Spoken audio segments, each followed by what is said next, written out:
So many people ask me, how can I be confident when I'm speaking? And what I find is that lack of confidence, or that feeling of not feeling good enough, or being judged, or being found out that you're a fraud or an imposter, very, very common. It doesn't matter what background people come from. It's a human condition that we just somehow think other people are better than us. Or we look at somebody's standard level, maybe physical appearance, maybe their certificates on the walls, whatever it is, or their status in a company, and we suddenly feel insufficient.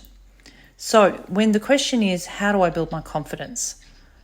I usually express it as knowing that and being mindful of the comparisons you're making. You can never be anybody else. You can only ever be yourself.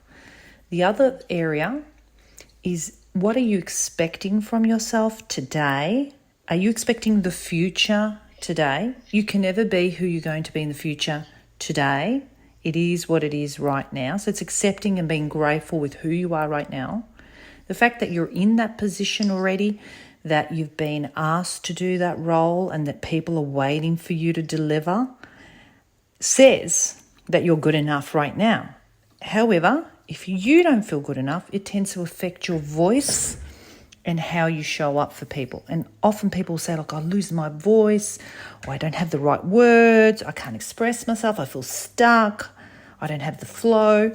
And this is because the true voice of communication is your inner voice, your soul voice. The voice is the organ of the soul. So how you're feeling on the inside will impact the outside if you're not mindful of that. So personal work to do would be some sort of reflection, right? Contemplation on what's really going on for you, facing that pain and suffering, doing some self-compassion exercising, which is, yes, I am feeling insufficient. I recognize that, and sitting with those pain and then looking at it and saying, is this really true at all levels? Is it true at all levels? It may be true at some level inside of you because of systemic systems that we come from, cultures, the way we were educated, our teachers, our parents who've made us feel not good enough because we didn't pass a test. Whatever it is that our training has been, that may have come from generations. Yeah, it may be true at some level, but it's not at all levels. So the observation of that in meditation or mindfulness or self-compassion or whatever way you use, reflection, journaling, is good to sit with that and to observe it and to see it. So you could say to yourself, I see you. You say to yourself, I hear you on the inside. And as you spend time with yourself, you then find a solution to that inner voice. That inner voice then starts to change your thinking. Perhaps there's something else here. This thought's not making me feel good. There must be another thought. Can I choose another thought? Right? You could begin to change your thinking, because your thinking creates emotion. Emotion creates feelings. Feelings creates behavior. Behavior means you feel disempowered, or your voice disappears, or your mind forgets the words. All of that because of a thought you might have. So our beliefs, our values, our practices can be reviewed anytime.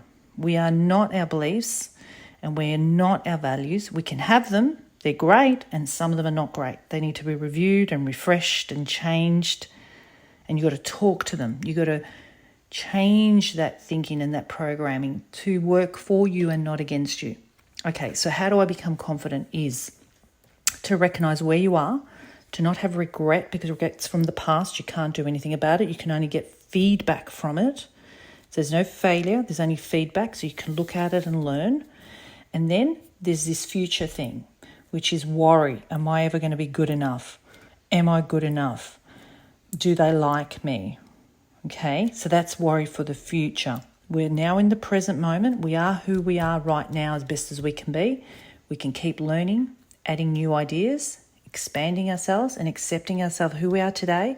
And every day we're forever unfolding as we are grateful for who we are. Okay, that makes you a confident speaker because you accept yourself not as a perfect person, but as a person evolving every day, just like all of us. There's nobody who's actually ever arrived, you know.